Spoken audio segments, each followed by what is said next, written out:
On est de retour en compagnie du docteur Dominique Gagnon. Comment ça va aujourd'hui? Ça va très bien, François, merci. Ça va être quoi notre sujet de la chronique du jour? Bien, j'aimerais savoir si toi, François, tu t'es fait vacciner contre la grippe. Bien, je dois t'avouer que non. Non. Malheureusement, je ne suis pas...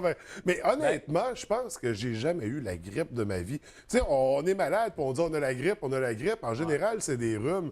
Ce que j'ai compris de la grippe, c'est que ça durait une bonne semaine, là, cloué au lit, puis je pense que je l'ai jamais eu. Exactement. Tu sais, je pense qu'il y a des gens comme toi, c'est des chanceux qui l'ont jamais eu. Il y en a d'autres comme moi qui l'ont déjà eu et je peux vous dire que c'est tout à fait atroce. Hein? Ouais. C'est vraiment des douleurs, des courbatures. Beaucoup d'individus vont manquer du travail aussi là, pour ça. Ça a un impact assez important. Et puis, il ne faut pas oublier non plus, on a tendance à banaliser ça, hein? Mais la plus grande épidémie où est-ce qu'il y a eu des millions de morts qui sont décédés, on dit que c'est en 1918, avant les vaccins et tout ça, Ouais. l'épidémie de grippe espagnole à ce moment-là, puis même au Québec, il y avait eu plusieurs décès et tout. Et la révolution là-dedans, ça a été vraiment le vaccin. Ce qui Ouais. fait qu'aujourd'hui, on dit, la grippe, il y en a beaucoup moins.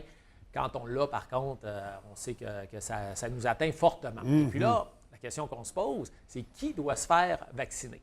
La première chose là, que je peux vous dire, c'est que tout le monde peut se faire vacciner. OK? Ça, au départ, là, à part certains qui ont des contre-indications, Ouais. puis les bébés en bas de 6 mois, là, mais de façon générale, tout le monde le peut. Mais il y a Par des contre, gens pour qui c'est il y a des gens pour plus qui- important. Il y a des gens pour qui c'est plus important et ceux-là vont avoir le vaccin gratuitement. OK. OK. Alors, sinon, c'est environ une vingtaine de dollars. Alors, je pense que quand quelqu'un a eu la grippe une fois, là, vraiment, puis il dit, moi, si je peux éviter tout ça, mon perte de revenus, parce que si on n'est pas au travail, puis tout ça entraîne aussi. Si on peut éviter tout ça pour 20 dollars, je pense que quand on met ça dans la balance, ça vaut peut-être la peine pour certaines Ouais. personnes. Par contre, tous les enfants en bas de 2 ans devraient être vaccinés. C'est des clientèles qui sont plus à risque. Alors, les jeunes, que le système immunitaire n'est pas encore 100% développé, et puis également les personnes plus âgées à partir de 60 ans en OK. montant. Alors, c'est ces deux classes-là, donc ça, c'est automatique. Entre les deux, maintenant, il y a d'autres critères également. Tous ceux qui vont être atteints d'une maladie chronique. Alors, qu'on parle de diabète, on parle d'insuffisance rénale, des gens qui ont déjà eu un cancer, les femmes enceintes également aussi. Donc, c'est des clientèles à qui on recommande là, d'avoir le vaccin. Le Les vaccin, enfants qui sont plus vieux, qui sont asthmatiques aussi. Alors, donc, ça, c'est une clientèle également là, qu'on va viser là, plus particulièrement. Il y a aussi également les gens qui vont l'avoir gratuitement, ceux qui sont en contact dans leur domicile avec ces personnes-là qui sont plus vulnérables. Et même si les personnes plus vulnérables ont été vaccinées, admettons, je ne sais pas, moi, ton grand-père vit chez toi, il a plus de 60 ans, il est diabétique pour dire de quoi, il a été vacciné, mais toi, tu devrais être vacciné quand même OK. pour le protéger lui. OK? C'est pareil si vous avez des enfants là, en bas de 2 ans là, Oui. à la maison. Donc, on se fait vacciner, nous, puis ça va être gratuit parce qu'on peut être en contact direct dans notre famille avec des gens là, qui sont susceptibles d'attraper la grippe, là, Oui. comme ça. Alors, tu sais, on parle des saines habitudes de vie. Le premier pilier comme tel, c'est les saines habitudes de vie en santé préventive. C'est de ça qu'on parle. Oui, on met l'arrêt du tabac, ça, c'est essentiel. Mais au-delà de ça, il y a d'autres comportements qu'on se doit d'adopter dans nos saines habitudes de vie.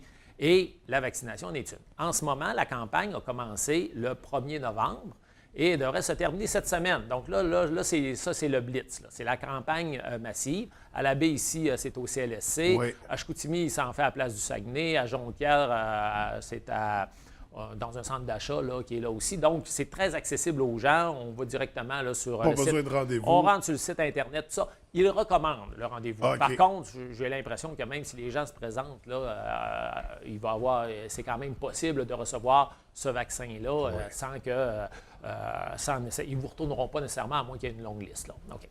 L'autre chose que les gens se posent beaucoup comme question, c'est est-ce que c'est efficace? Hein, c'est ça. Donc, il n'est pas dit que si on reçoit le vaccin, malheureusement, qu'il va être 100% efficace et que vous n'aurez pas la grippe. Vous allez diminuer vos chances, effectivement, de l'avoir. L'efficacité moyenne est autour de 50%. Ils disent entre 40 à 60%, dépendamment des années, dépendamment des souches. Parce qu'il y a une chose qu'il faut comprendre avec ce vaccin-là, c'est qu'il y a toujours un petit peu de retard, malheureusement, sur le virus qui est en cours. C'est-à-dire que le vaccin est préparé selon les souches qui étaient en cours dans le monde il y a 6 mois ou 1 an auparavant. Okay? Donc, on fait le vaccin, mais le virus de la grippe est un virus mutant qui change à ce moment-là et que c'est possible qu'en ayant le vaccin, on ne soit pas immunisé contre le nouveau virus qui vient de sortir.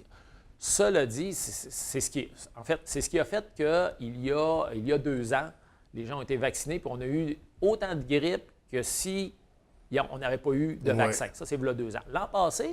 L'an passé, ça a été différent. On a été protégés contre la première vague. Il y a eu une première vague dans le temps des fêtes. Hein. Les gens se côtoient un petit peu plus. Alors, dans le temps des fêtes, on s'attend toujours à avoir un pic de grippe. On n'a pas vraiment eu une petite augmentation parce que le vaccin était efficace.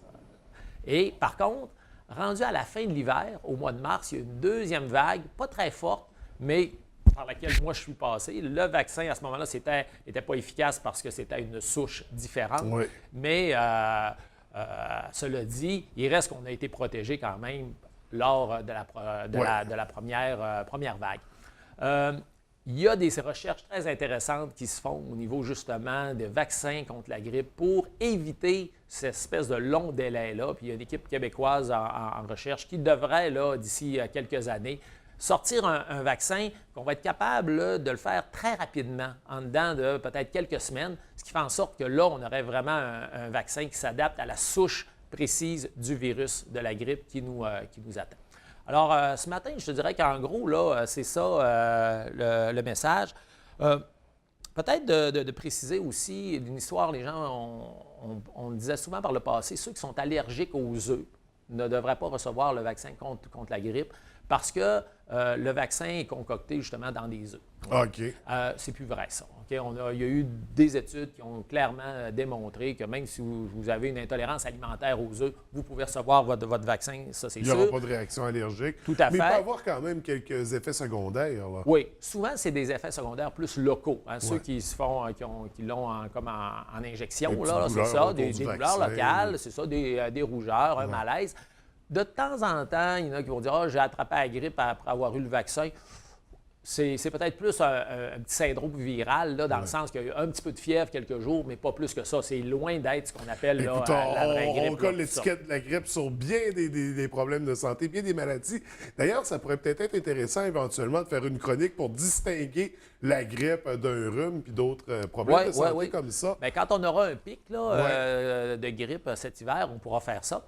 Puis l'autre chose que je voulais dire aussi, vous savez, il y a 2 vaccins qui se donnent, en fait, le même vaccin qui peut se donner différemment. Hein? Il y a le vaccin qu'on peut donner par intranasal. Donc ça, chez les jeunes de moins de 17 ans qui n'aiment pas les piqûres et tout, donc on l'offre gratuitement aux gens qui se classent là, pour les critères. Chez les adultes, en règle générale, une petite piqûre, puis c'est réglé. Fait que je pense que c'est un genre de petit topo que je voulais vous faire là, sur les vaccins et encourager les gens à y aller. Si jamais, pour une raison ou pour une autre, vous ne pouvez pas cette semaine, il y a toujours moyen d'y aller quand même puis de prendre parce que même si la campagne est finie, le vaccin va encore exister. Exister dans les cliniques médicales. On le donne jusqu'à temps qu'on atteigne d'habitude le pic de grippe. Alors, si le pic a lieu, je ne sais pas pour dire de quoi, le 15 janvier, bien, aller jusqu'au 15 janvier, il y a des gens qui peuvent le recevoir. Oui. Mais on recommande aux gens, évidemment, de prévenir plutôt que guérir, alors de se présenter pour ça. Ça fait partie de nos saines habitudes de vie. Alors, c'est ce qui conclut notre chronique du jour. Merci beaucoup. On se retrouve mardi prochain. Ça me fait plaisir. Bonne semaine. Bye-bye. La série Canada-Russie s'arrête au centre Georges Vézina le 15 novembre à 19h. Voyez les étoiles de la Ligue